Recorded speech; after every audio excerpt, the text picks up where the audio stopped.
Hi, everyone. I'm very pleased to meet all of you virtually. Thank you so much for attending today's session. Before we dive into the workshop proper, I wanted to introduce myself very quickly. So, my name is Rashida, and I run a Singapore based digital content marketing agency called Adlux Content. Through Adlux, we work with clients in a number of different sectors like logistics, tech, retail, banking and finance, and even travel and lifestyle. We do everything from content strategy to execution for their own platforms like websites, Medium channel, etc., as well as social media channels and content performance analysis after the content has been created. At the bottom of this slide, you can see some ways you can reach out to me. I'm particularly active on LinkedIn, and I share similar content to what we're discussing today. So do reach out to me there if you're keen to understand more about the content creation and execution process. Okay, so now without further ado, let's talk about how we can streamline your enterprise content creation. First and foremost, let's put things a little bit in perspective. So, what we're discussing today is very relevant for large companies where you have a lot of content requests filtering through other departments or teams that seemingly have nothing to do with content marketing. So this could be your sales team, that's kind of an obvious one, or business development teams, customer support teams, or sometimes even your IT department. Now, this workshop will give you some thought starters and guardrails around how to work with these cross-functional teams without letting your own content KPIs and objectives fly out of the window. So, very often, when you get bogged down by trying to manage a lot of stakeholders and processes, you'll find that at the end of the quarter or at the end of the half year period, you've really not met any of the content objectives you'd set out to achieve at the beginning. So, we're trying to give you some ways in which to avoid that from happening. Now, if you're a smaller business where communications are not quite as lengthy and things tend to move fast or teams are a little bit leaner, your roadblocks may look slightly different to what we'll be speaking about today. But you'll still find some of the sections that I'll be talking about relevant, particularly our content brief guides and the kickoff calls and meetings.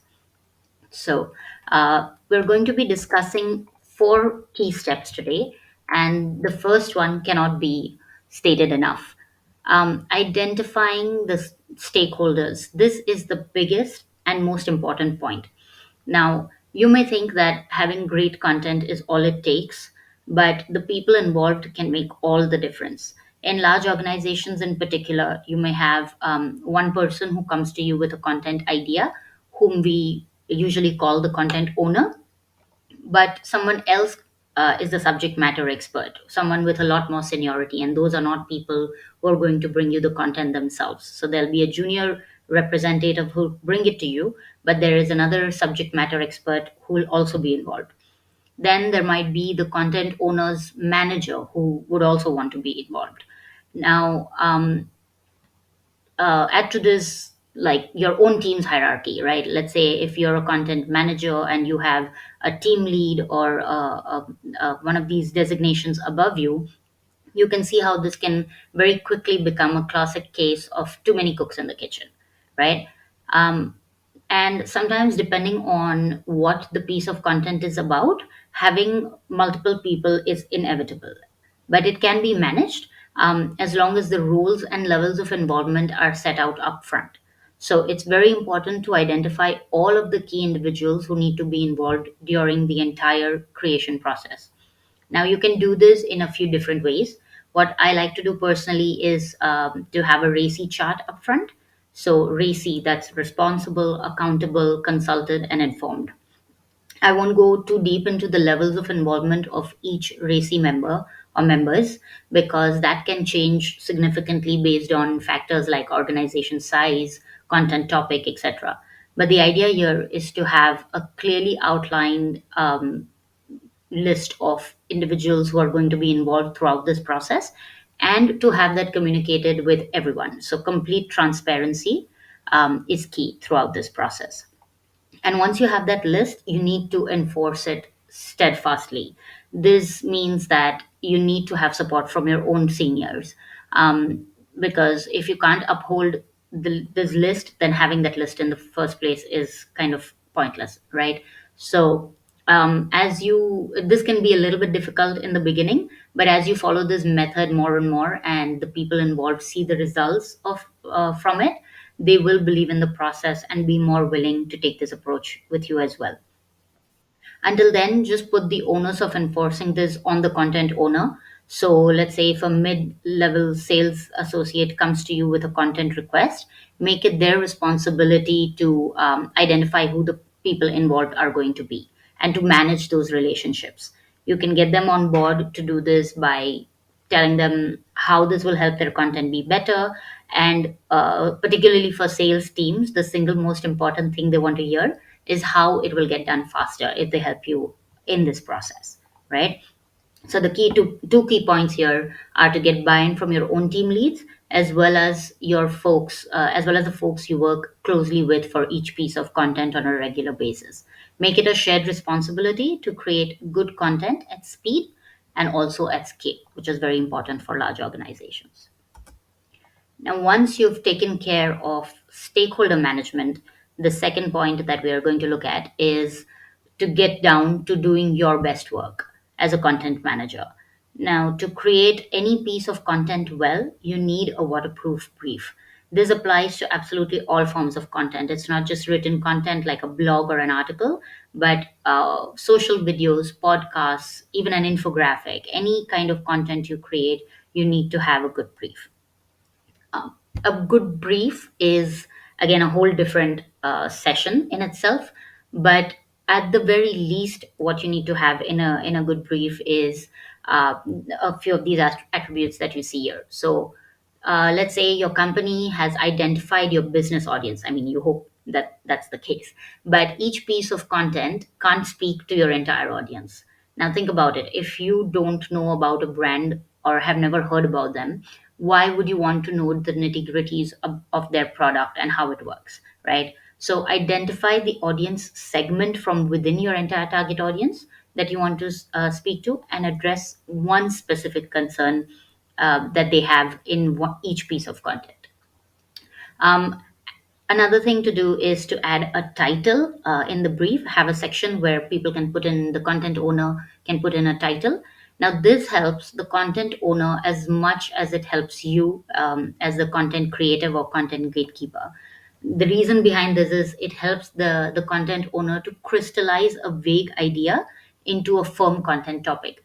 So sometimes they'll, without this column in there, they'll come to you and try to explain to you in like 100 words, and not you would still not get what it is they want the content to be about. So having just a very simple working headline really helps to distill that and clear that out. Another thing that is very key to a good brief doc, is to have a clear takeaway for your audience.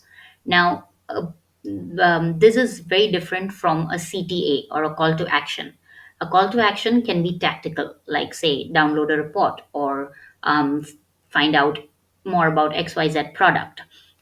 But a takeaway is what the audience gets after reading, watching, or listening to your content. It should just be one key message. This can be something like, I now know more about brand XYZ than I did before, or I trust the service of this company more after reading their customer case study, for example. So it's really one key message that you're trying to drive with each piece of content. And finally, this is a little obvious, but in the process of having a pretty brief doc, teams can sometimes get carried away with a lot of ambiguous or superfluous copy. So try to avoid questions like or sections like, how should the audience feel after reading the content? Now, this sounds great on paper, but it's really almost useless information when it comes to content creation, because great content automatically should lead to positive reactions among your audience. But setting out to create that feeling of positivity is not the job of content. It's more of a branding exercise. And there is definitely a time and place where both can go together. But usually, especially when you're creating content in a fast paced setting with really tight deadlines, this will just confuse matters. So you want to avoid those kind of superfluous questions. The next point we're going to talk about is a meeting or a kickoff call. Now, most of us don't like meetings and would rather avoid one if we could. LinkedIn is, if you've noticed, full of advice on how we should do away with more meetings, right? So have less than more. But a kickoff call for a piece of content is an absolute must. So going back slightly on what I just said about the brief document, you'll find that despite your best efforts at crafting a really solid brief template, sometimes a brief just can't capture a great story in its entirety. Now, this can be either because the right people don't have the time to fill up the doc, or the nuance can't be written down by someone who doesn't inherently understand content. Another issue could be that subject matter experts, again, these are senior people, remember, they tend to omit information that seems obvious to them because they've been doing this for 10, 20 years. So a lot of it is very, very intuitive to them. So they might not put it down on paper, but it needs to be explained either as context or key information to a reader to grasp the rest of what is being said. And this, more often than not, tends to come up during kickoff meetings or calls. So if you don't have one, if you don't have a meeting, you lose a really incredible opportunity to uncover the big why behind a story. To give you an example, while I was at Google, we were trying to figure out a way to make a particular case study relevant. On surface, the story was just about getting a product to people through e-commerce, right? But what we eventually found out was that the product was unavailable for people to buy in the first place because of logistics and supply chain issues in the area. So which opened up like a whole different aspect of the story. Now, this was not mentioned anywhere in the brief doc. The subject matter expert who was there in the meeting room with us just happened to mention it casually, and then we started digging further to find out what exactly it was that was at the heart of the matter, and that's when we discovered this really crucial piece of information. And once we went with that angle, it really turned out to be one of our best performing pieces. So it's really important. But having said that, don't let context be the entire call. So sometimes this key nugget of information might be is can be a crucial part of the story, but non-content people can sometimes mistake that for context. Context is just that, context. Set the context quickly and then move on to the heart of the matter. You don't want to spend your entire time discussing context. Another thing with a kickoff call and the benefit, a huge benefit, is that when they come face to face, stakeholders quickly begin to realize that they might not all necessarily be in agreement with the content direction. And this gives them a chance to hash it out and come to a conclusion, right? So they may all fill up that brief doc and say, yes, everything's good to go. But when they start talking it through and their ideas start crystallizing, when they're in the same room, they might realize, hey, I have a different point of view on this than person A or B, right? So if you don't do this call, you'll end up seeing all of these discussions happening on your draft in comments or via emails or whatever, and then it just becomes this huge thing that you have to deal with. Instead, it can be managed right up front, even before you start working on the content, if you do this kickoff call well. Now, if they just can't agree after having that discussion face to face, or if you don't see the editorial value of the call, of the piece of content, leave time to discuss next steps, whether that is rethinking and rewriting the brief slightly or making major changes, or in worst case scenarios, scrapping a piece altogether. Don't be afraid to suggest the latter if there is no other solution. It can be really hard, especially at the beginning if you're just starting out, but you really need to take this mm, difficult step if it really comes to it, because it can end up saving everybody a lot of time and effort. Because if you do start work on it and a ways down the road you realize that this piece is just not working out, then you scrap it, everybody will have lost a lot more time and effort. So it's better to do it at the beginning. if you really don't see a way around what has been briefed into you. Um, Now, if everyone agrees, it's like major eureka moment, right? We can move on to the this final step. Now, content owners and busy stakeholders have spent a lot of time and effort by first filling up your brief doc, getting on a call or in a meeting with you. So when they're giving you so much, they deserve to have a concrete plan of action. So during the kickoff call, when you're doing that, if everyone is happy with the suggested direction, you need to discuss timelines. You need to give them concrete timelines as to when they can expect the final piece of content. Now, stakeholders, you've probably noticed this yourselves. Stakeholders will always want deliverables like yesterday, right? So find out what their motivating factors are for pushing so urgently. If it's a valid concern, like say for example, the content is meant to tie in with a major event or a moment that's going to, like that's going to happen, like National Day that just went by, then no matter what, try and support them by making that deadline possible, even if that means doing away with a little bit of the process and making it a little dirty and workable, as long as you can get it across the finish line together. But if it's just a cosmetic deadline that they just want to get it done quickly because they have their own, they just want to get it done, then you can push back. This is another thing that you'll find is extremely hard, but especially if you're dealing with really senior members, and trying to say no to them can be very, very intimidating. But you get better at it over time. You absolutely do. So there are some ways to manage this. Instead of simply saying no, for example, that it's not possible, you can tell them why it's not possible or tell them what the challenges are in that process, um, and also the benefits that they can get if they agree to a later deadline. So these would really require custom scripts because it really depends on the circumstance and the topic. So there's no ready-made script I can share with you. But over the course of my career at Google, I got very, very adept at giving reasons for later timelines if it meant that my team and I could guarantee better deliverables. And this is what everybody wants at the end of the day, is a really solid piece of content. If that means waiting just a little bit, then more often than not, you'll find that stakeholders are willing to give you a little bit of leeway. And throughout this process, there are a lot of roadblocks, or a lot of places where you might have to take a tough stance and say no, or disagree with certain important stakeholders, and it can be challenging and scary. But the more you do this, the better you will get at it. And also at the end of the day, if you deliver really good content after them agreeing with all of these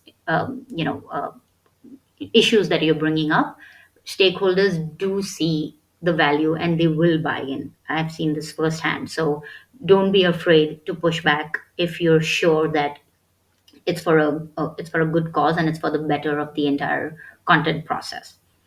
So that, in a nutshell, is our content creation and approval process 101 and how to do it better. I am hoping to do a few more of these. So you saw some of the pieces that we talked about, the content brief and the kickoff call, and those are pieces that can be a much bigger topic of conversation. So I am intending to make this a series where we break down all of these content processes and tools, etc., and how to manage that in a large organization. So if you're interested, please do, on the Eventbrite page. You'll have noticed that this today's session was a part of a larger event, so you can sign up and follow that page if you like, or also on LinkedIn. Like I mentioned, I do post about my upcoming sessions over there as well, so you can follow me there and connect with me there just to say hi.